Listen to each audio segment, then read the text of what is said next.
الحمد لله الذي جعل الشمس والقمر بحسبان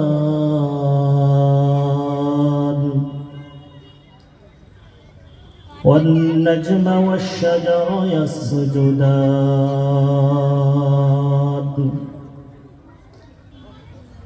وفضل زمانا على زمان كما فضل مكانا على مكان وإنسانا على إنسان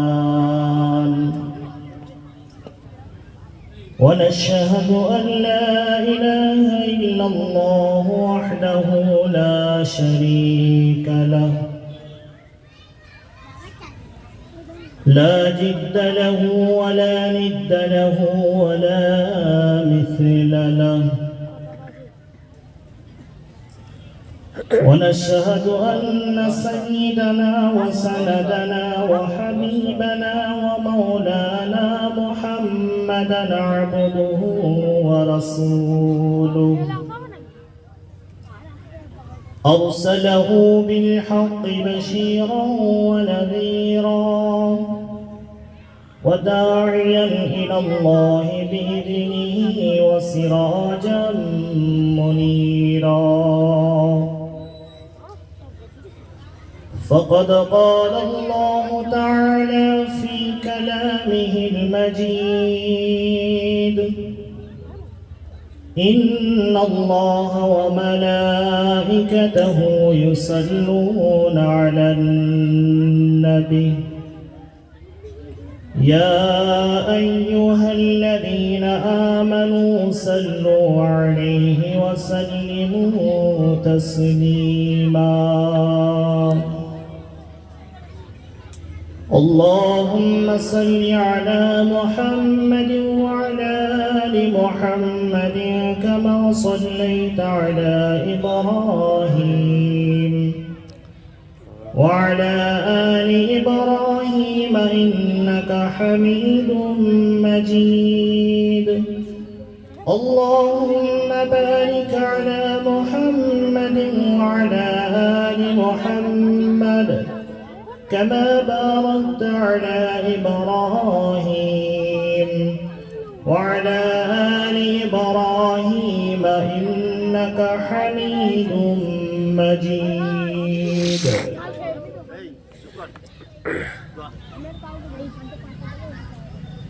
بلغ العلا بكماله كشف بجماله حسنت جميع خصاله صلوا عليه وآله بلغ العلا بكماله كشف بجماله حسنت جميع خصاله صلوا عليه وآله حسبي ربي جل الله مع في قلبي غير الله نور محمد صلى الله لا إله إلا الله لا إله إلا الله لا إله إلا الله لا إله إلا الله محمد رسول الله صلى الله عليه وسلم أعوذ بالله من الشيطان الرجيم بسم الله الرحمن الرحيم والعصر إن الإنسان لفي خسر إلا الذين آمنوا وعملوا الصالحات وتواصوا بالحق وتواصوا بالصبر القرآن عن أنس رضي الله تعالى عنه قال قال النبي صلى الله تعالى عليه وسلم من سلم المسلمون باللسان ويده. وفي موضع آخر قال النبي صلى الله تعالى عليه وسلم: لا يؤمن أحدكم حتى أكون أحب إليه من والده وولده والناس أجمعين. عن أبي هريرة رضي الله تعالى عنه قال: قال النبي صلى الله تعالى عليه وسلم: ألا وإن في الجسد مضغة إذا صلحت صلح الجسد كله وإذا فسد الجسد كله ألا وهي القلب. عن أبي هريرة رضي الله تعالى عنه قال: قال النبي صلى الله تعالى عليه وسلم: كلمتان حبيبتان إلى الرحمن خفيفتان على اللسان ثقيلتان في الميزان سبحان الله وبحمده سبحان الله العظيم. الحديث.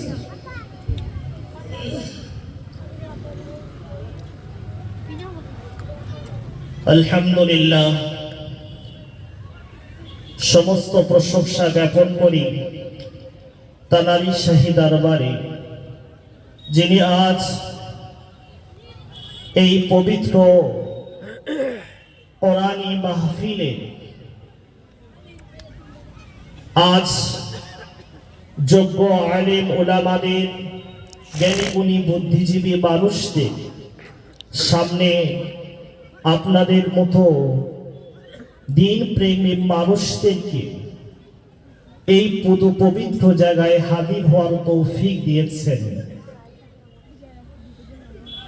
যিনি তানারই শাহী দরবারে শুকরিয়া আদা করি। একবার উচ্চ আওয়াজে, উচ্চ স্বরে, উচ্চ কণ্ঠে একবার বলি আলহামদুলিল্লাহ। আলহামদুলিল্লাহ।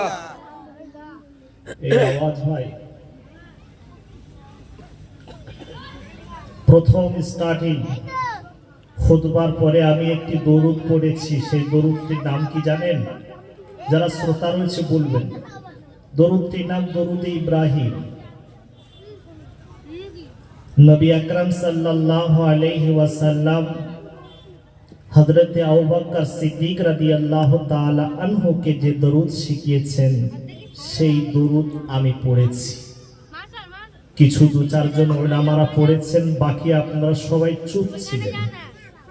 কিন্তু বাপদাদাদের তৈরি করা যদি দরুদটা একটু টান দিয়ে বলতাম, তো ওতেই আপনারা সবাই বলা শুরু করে দিতেন।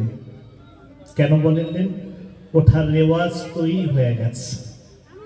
ওই দরুদ পাঠ করলেই আর একটু সল্লি আলা বলে একটু টান দিয়ে দিলেই একবার মনে করবেই যে বিশাল দরুদ হচ্ছে। কিন্তু জানি না ও দরুদের সওয়াব হবে কিনা। কিন্তু ইব্রাহিম, দরুদ ইব্রাহিম যে পাঠ করেছি, এটা নবী আকরাম সাল্লাল্লাহু আলাইহি ওয়াসাল্লাম হযরত আবু বকরকে শিখিয়েছিলেন। তাই এ দরুদ পাঠ করলে আপনি 100% সওয়াব পাবেই পাবেন।